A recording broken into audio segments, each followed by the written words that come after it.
상담을 하셨습니다. 참 잘 만났습니다. 잘 만났습니다. 사랑하고 축복하니 행복합니다. 네, 많이 행복하시기 바랍니다. 세상을 어지러워요. 그죠? 너무나 어지럽습니다. 우리 인간이 무엇인가를 해가지고 될 것이 하나도 없어요. 네, 사람의 생각에는 이것은 괜찮겠지 하는데 또 하나님은 아니야 그러시고 그러잖아요. 그리고 또 뭐 우한폐렴이 이게 또 괜찮으니까 연휴 동안 좀 즐기고 놀고 그래라 했더니 그게 또 어떻게 이상하게 돼가지고 또 뭐 어떻게 됐어요?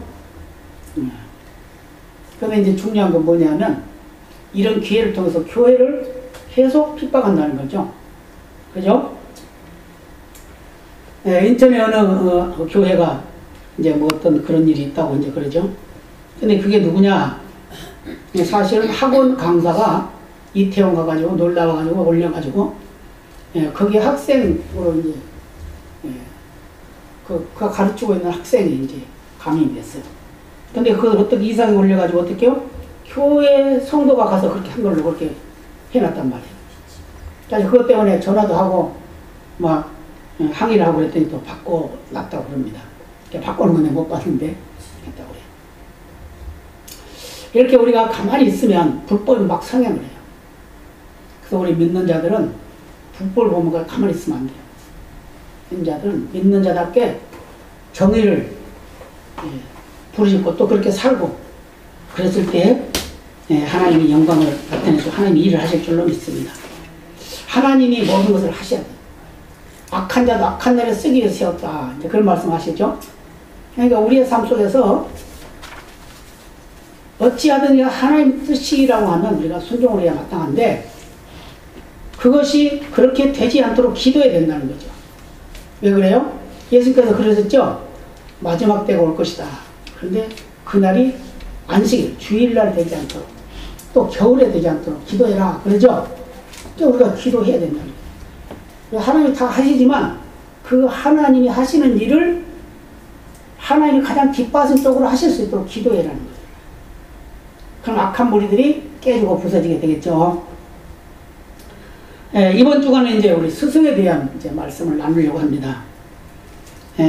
뭐 다 어르신들은 다 학교 다녀봤으니까 알겠지만 우리 어렸을 때는 선생님이 얼마나 귀한지 몰라요. 선생님은 최고였어요. 그죠?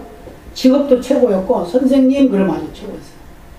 그래서 길을 걸어가도 감히 선생님 앞에 가지도 못해요. 뒤에 두세 발짝 뛰어서 가야 된다 이렇게 가르쳐요. 저는 그렇게 배웠어요. 그 때문에 선생님이라고 그러면 아주 존귀한 자로 생각했습니다. 감히 말도 함부로 하지 못했어요. 근데 지금 어때요? 시대가? 지금 선생이 아니에요.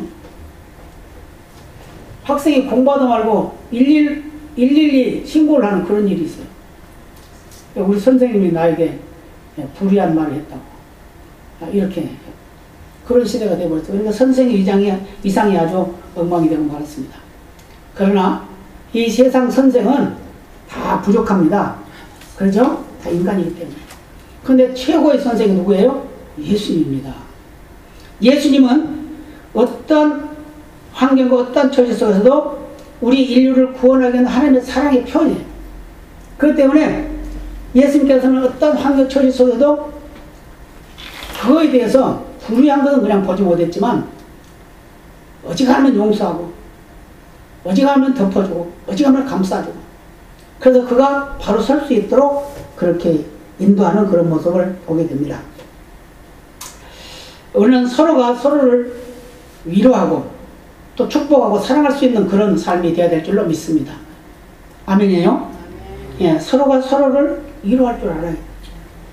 누구를 비방하고 그를 정죄하고 심판하는 그런 것보다는 오히려 축복하고 위로하고 소망을 주는 그런 삶을 살아야 됩니다.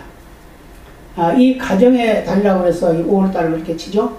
그래서 가정의 달은 여러 가지 날들이 있습니다. 뭐 노동절이 있고 어린이날이 있고 또 어버이날이 있고 스승의 날이 있고 또 부부의 날도 있고 뭐 별별 날이 열 몇 가지 11가지가 12가지가 돼요. 그런 날들이 많이 있어요. 그런데 그런 날들 속에서 우리가 그 날이 중요한 것이 아니라 우리 일상의 삶 속에서 우리가 하나님의 사람으로서 성도로서 가치 있는 삶을 살아야 된다는 걸 믿으시기를 바랍니다. 그래서 어떻게 살아야 되냐? 첫 번째, 위로는 하나님을 공경해야 됩니다. 아멘입니다. 하나님을 공경해야 돼요. 하나님을 공경하지 아니하고 사람을 사랑한다고 말하는 건 말이 안 맞는다고 그랬어요. 왜요? 보이지 않는 하나님을 사랑한다고 하면서 보이는 사람을 어떻게 사랑을 안 할 수가 있냐. 그러죠? 그래서 우리가 사는 모든 삶 속에서는 사람 속에서 하나님 역사하신다는 겁니다. 그렇기 때문에 사람을 사랑한다는 것은 바로 하나님을 사랑한다는 그런 의미가 있다는 걸 말씀해 주고 있습니다. 그래서 하나님께서는 이웃을 사랑하라 그랬죠. 이웃을 사랑하라 그랬죠. 사랑을 했어요. 이웃을 사랑하라고 그랬어요. 사랑을 했는데 왜냐? 하나님이 사랑이기 때문에 하나님은 우리를 사랑하셔서 어떻게 무조건 사랑하셨어요. 조건이 없습니다. 남준이가 목사니까 사랑하고 그게 아니에요. 잘생겼으니까 사랑하고 그게 아니란 말이에요. 아니면은 하나님을 열심히 잘하니까 사랑하고 그것도 아니라는 거예요. 무조건 사랑. 그래서 그 무조건 사랑하는 표현이 뭐냐? 바로 예수 그리스도, 독생자 예수 그리스도를 우리에게 보내주셔서 우리의 죄를 속량하고 그 대가를 지불하게 하기 위해서 십자가에 못 박아 주겠단 말이에요. 그래서 로마서 5장 8절에 그걸 말씀하죠. 우리가 아직 죄인 되었을 때 그리스도의 십자가에 못 박아 죽겠다는 거예요. 그게 바로 하나님 우리를 사랑하는 증거라고 말씀하고 있어요. 그러니까 하나님 우리를 사랑하고 계시니까 우리도 그 하나님을 사랑해야 되는데 그 사랑하는 것은 어떻게?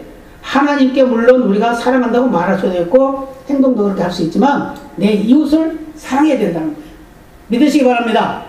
내 이웃을 사랑하시기 바랍니다. 옆에 분에게 한번 말씀해 보세요. 내 이웃을 사랑합니다. 사랑해. 다시 한번 사랑해봐요. 권사님 사랑합니다. 집사님 사랑합니다. 한번 해보세요. 권사님 사랑합니다.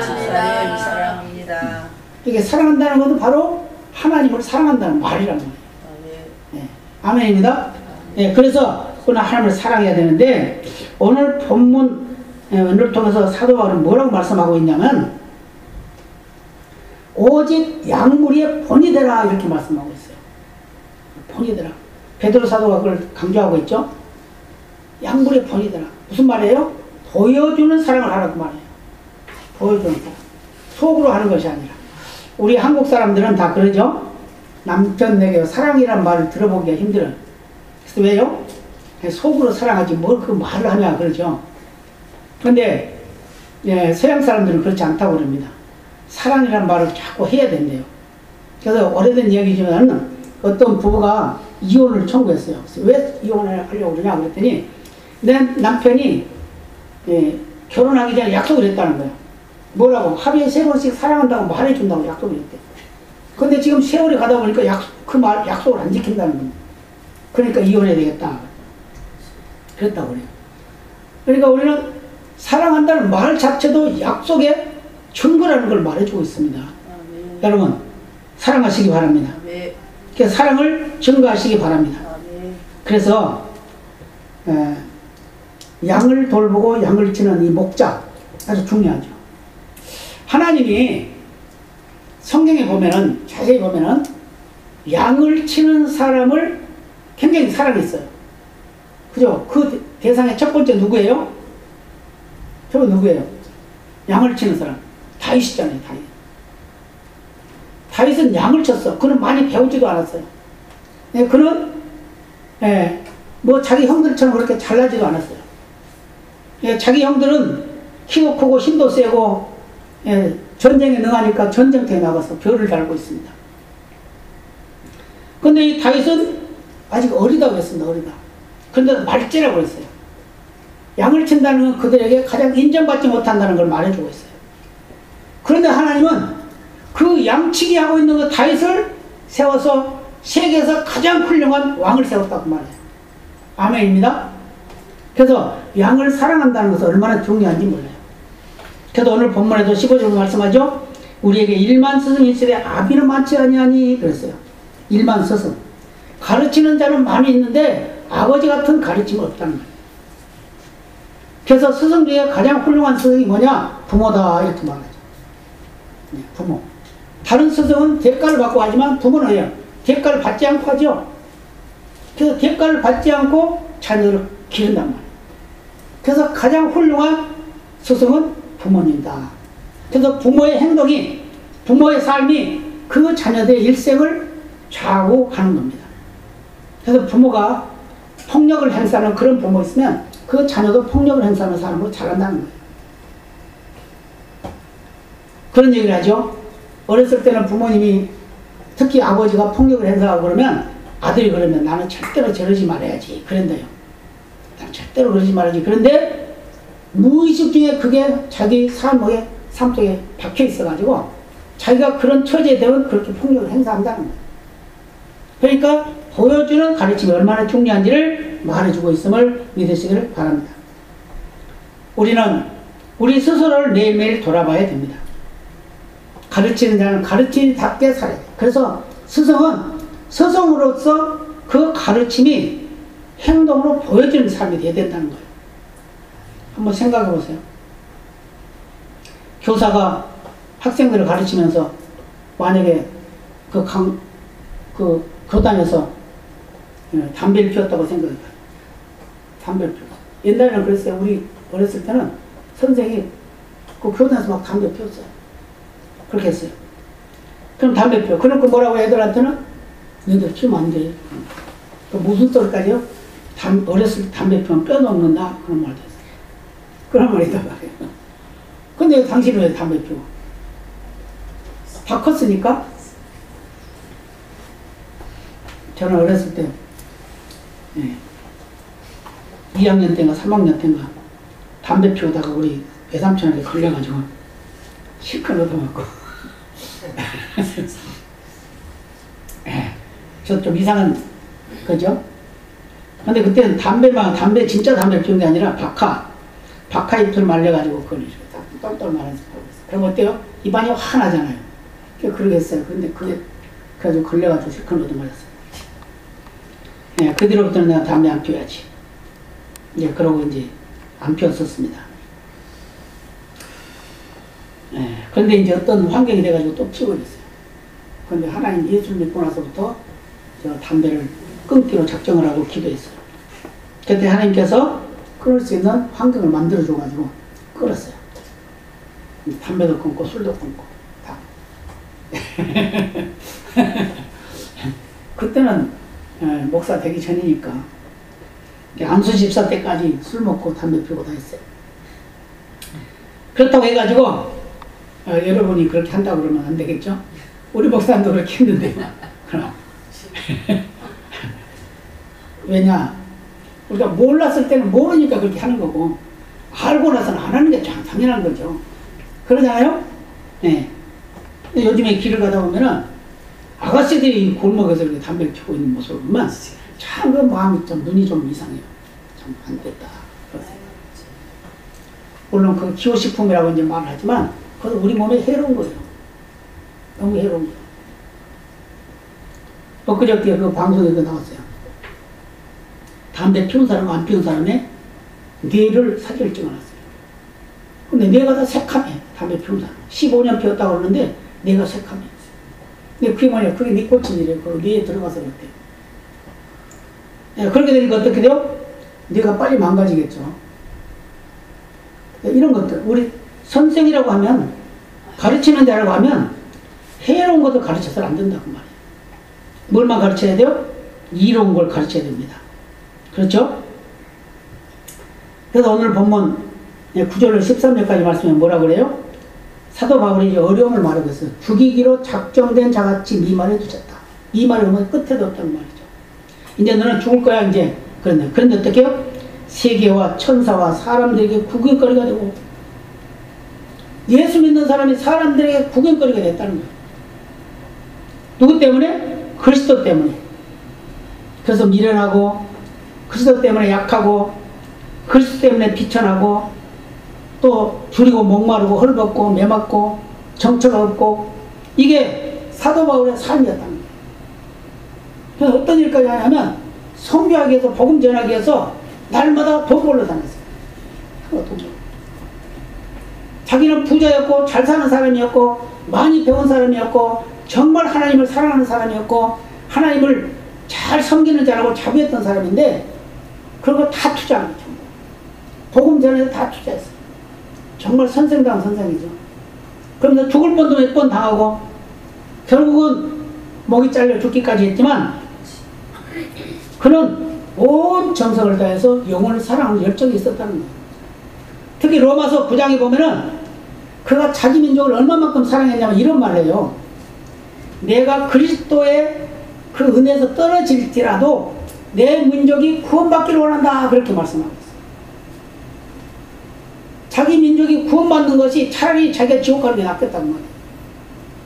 그 정도로 자기 민족을 사랑했다. 그러니까 선생으로서 훌륭한 선생이죠. 그런데 실제로 그는 자비랑으로 선교를 했어요. 앞에도 말씀드렸지만 사도행전 18장 3절에 보면 장막을 만드는 일을 하면서 선교를 했습니다. 그리고 사도행전 20장 34절에 보면 동행들의 쓸 비용을 다 자기가 댔대요. 다 됐어요. 보통 한 8명 이렇게 데리고 다녔는데 그 사람들의 비용을 다 냈어요. 고린도 4장 12절에 보면 친히 손으로 일을 하면서 뒤에서 욕을 하는데도 그냥 축복하고 핍박하는데도 그냥 참고 견디고 그랬단 말이에요. 이게 복음 전하는 자의 삶이라는 걸 말해줘요. 그러면서 오늘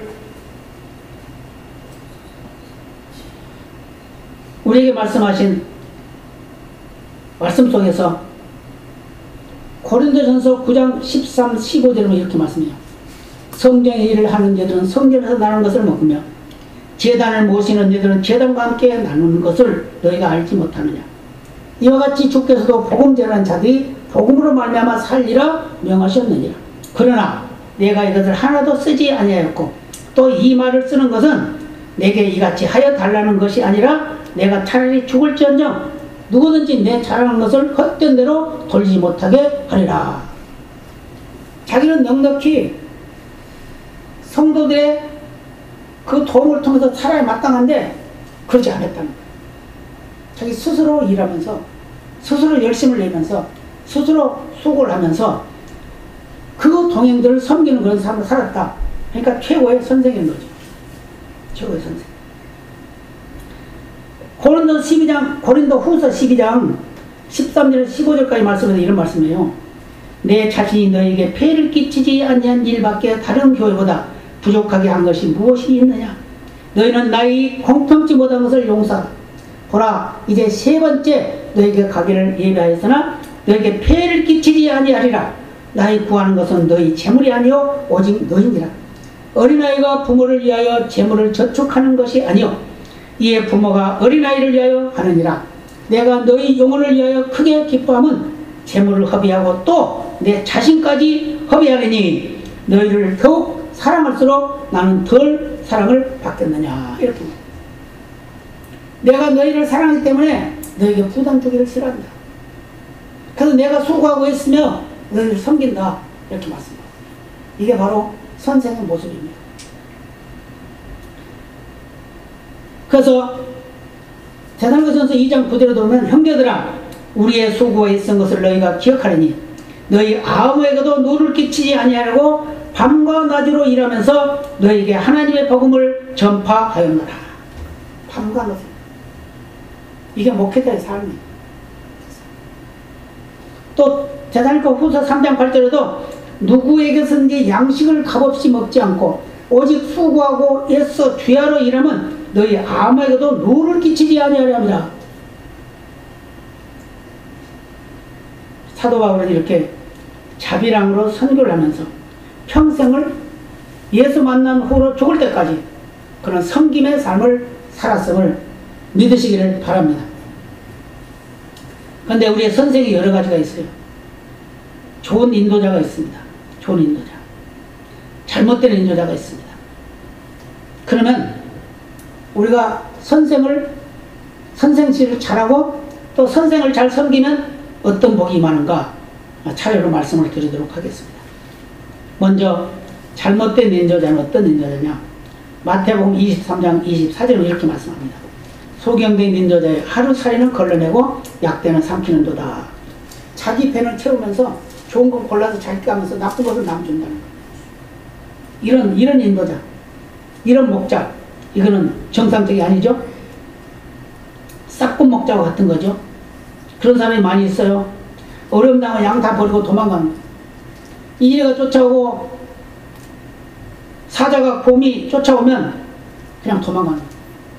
근데 다윗은 그러지 않았습니다. 사자가 와가지고 양새끼를 물어가면 쫓아가가지고 수염을 잡고 싸워가지고 그 입에서 뺏어왔대요. 돌멩이를 얼마나 던지기를 잘했는지 그냥 던지면 백발백중 다 맞아요. 그러니까 나중에 어떻게 됐어요? 골리앗을 그냥 돌 한 방으로 넘어뜨리잖아요. 그게 바로 양들을 사랑하는 그 열정이 바로 골리앗을 넘어뜨릴 수 있는 힘이 있었다는 걸 믿으시기를 바랍니다. 예레미야 25장 34절로 38절까지 말씀에 이런 말씀합니다. 너희 목자들아 외쳐 애곡하라. 너희 양떼의 인도자들아 재에 굴라.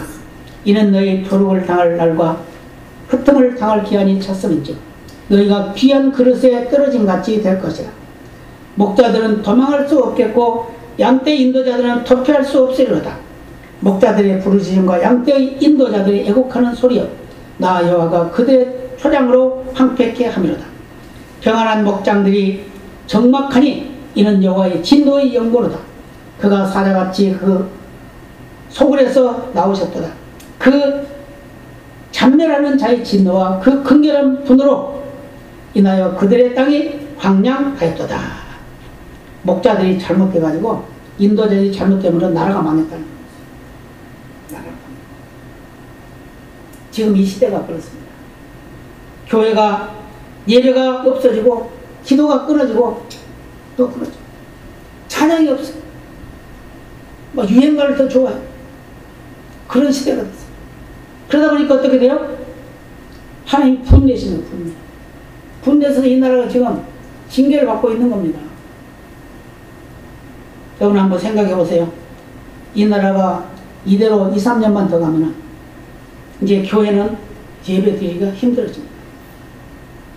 힘들어져. 지금 그런 말 했어요. 종교 재편을 해야 된다. 개혁을 해야 된다. 이런 말 했어요. 또 어떤 말까지 했어요? 선한 믿는 사람이 있고 악한 믿는 사람이 있고, 선한 믿는 사람은 말 잘 듣는 사람, 정부에서 하는 대로 하는 사람, 그 사람 선한 믿는 사람, 악한 믿는 사람 반대하는 사람. 근데 하나님이 원하는 삶을 살아야지. 그러잖아요. 아니 예배 드리지 말라고 그런다고 안 드리면 되겠어요? 안 되죠. 우리가 다니엘서를 이제 다음에 제가 한번 하겠습니다만 다니엘서에 보면 그러잖아요. 예배 때문에 생명을 걸잖아요. 그러잖아요. 예, 생명을 걸 때 하나님이 편히 되주시잖아. 하나님 살려주시잖아. 풀무불에 집어넣는데 살려주시잖아요. 사자굴에 집어넣는데 살려주시잖아요. 뭐하니까? 예배하니까. 그는 예배에 정성을 다해야 될 줄로 믿습니다.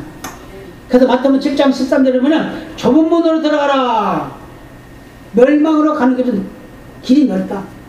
그러나 영생으로 가는 길은 길이 좁다. 이렇게 말씀합니다. 힘들고 어려운 삶을 사는 것은 우리의 믿음을 지키기 위해서 사는 삶은 하나님께 영광이 된다는 걸 말씀해 두고 있습니다. 이렇게 삭군 목자들이 있습니다. 도망가. 아주 말 잘 듣고. 지금 왜 그런 건 줄 아세요? 앞으로 이제 다 그렇게 만드는 거예요. 그러면 우리 여기 계신 분들은 그 마스크 살려고 줄 서 보신 적 있나 모르겠어요. 그게 왜 연습시키는 건데, 연습. 앞으로 배급할 연습. 연습시키는 거예요.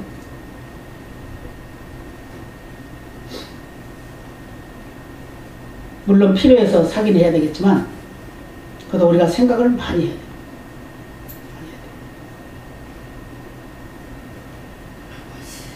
잠언 12장 26절로 이런 말씀해요. 의인은 그 이웃의 인도자가 되나 악인의 소행은 자기를 미혹하게 하느니라. 의인은 이웃을 돕는 자가 된다. 인도자가 된다. 근데 악인은 자기 자기까지 망치게 만든다. 이사야 55장 4절 이하에 보면은 바른 인도자가 있다고 말씀하고 있어요.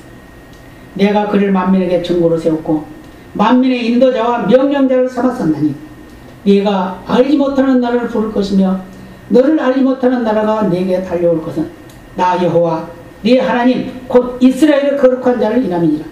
내가 너를 영화롭게 하였느니라. 너희는 여호와를 만날 만한 때 찾으라. 가까이 계실 때 그를 부르라. 아멘. 만날 만한 때가 찾으라.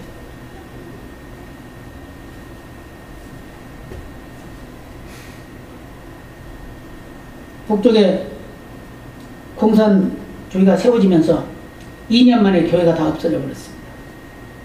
없어졌어요. 그런데 그들이 지금 꿈을 꾸고 있는 게 뭐냐면 남쪽을 적화시키는 거예요. 그래서 제일 먼저 교회 점령해라. 간첩들에게 그걸 지시했습니다. 지금 그걸 하고 있는 거예요. 지금 교회 점령해라. 교회를 점령해. 교인인 척하고 들어와가지고 나쁜 짓 다 하고 있어요.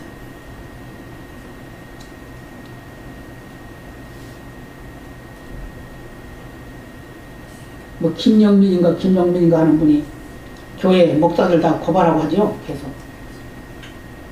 근데 그분이 누구냐? 목사 아들이래요. 목사들이 그런 짓을 하고 있어요.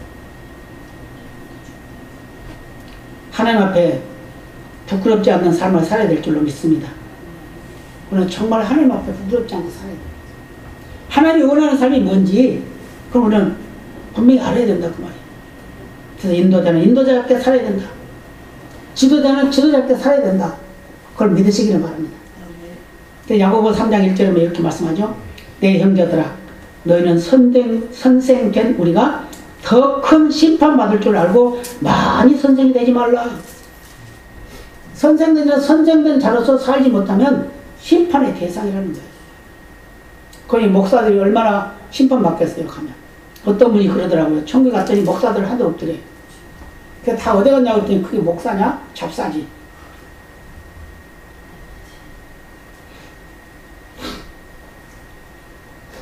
물론 만드는 말이고 실제 이제 사실인지 그건 모르지만 우리 스스로 봐도 그래요. 예. 스스로 봐도. 고린도전서 4장 1절 2절에 이런 말씀합니다. 사람이 마땅히 우리를 그리스도 일꾼이요 하나님의 비밀을 맡은 자로 여길지어다. 그리고 맡은 자들에게 구할 것은 충성이니라. 그러면 충성된 삶을 살아야 됩니다. 어디에 충성돼요? 하나님 나라에 충성돼요. 우리가 이 세상에 가지고 있는 것은 우리 생명 끝나면 다 가는 거예요. 다 없어지는 거예요. 아무 필요도 없어요.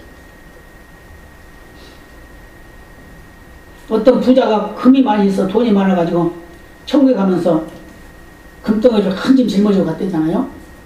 근데 그 천국 문 앞에 가니까 베드로 사도가 서 있더래.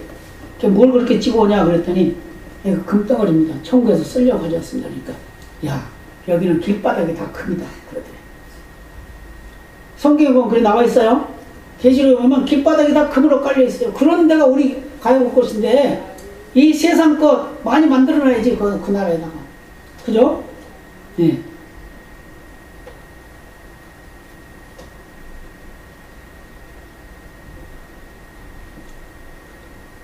그래서 우리는 정말 훌륭한 인도자의 삶을 살아야 될 줄로 믿습니다. 바른 지도자가 되어야 될 줄로 믿습니다.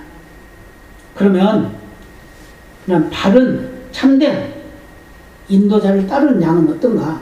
어떤 복을 받는가? 복을 받는다고 말씀하고 있습니다.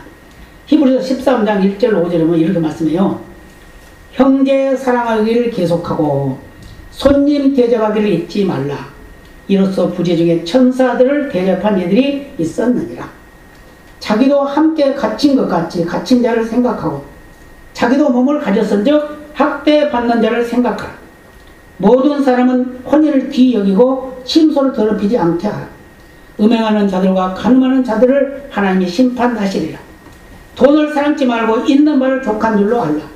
그가 친히 말씀하시기를 내가 과연 너희를 버리지 아니하고 과연 너희를 떠나지 아니하리라 하셨느니라 라고 이렇게 말씀하고 있습니다.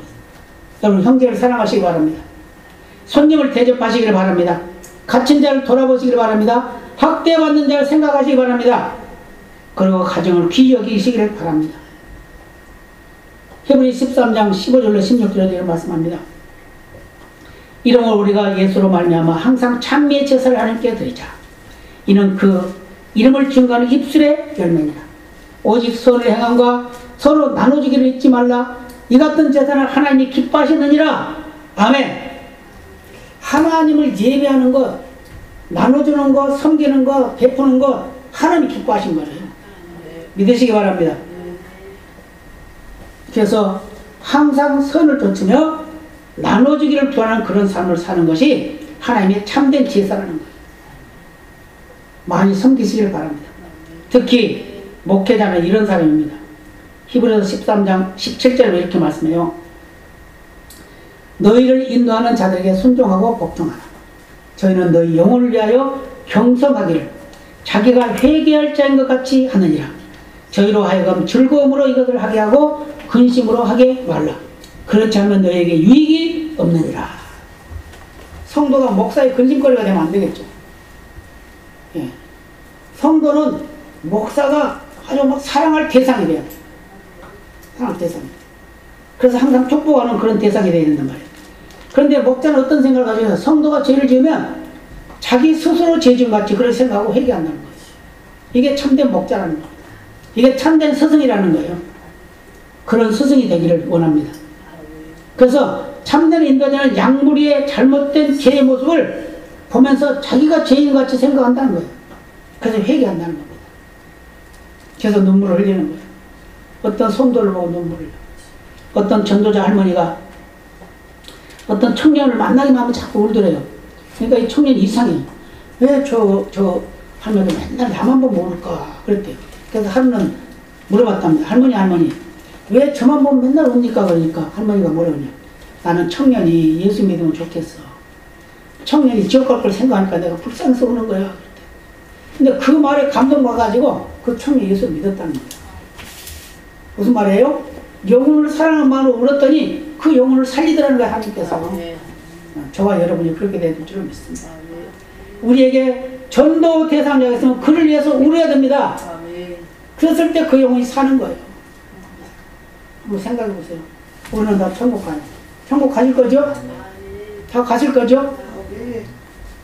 신재인 집사님 천국 가실 거죠? 네.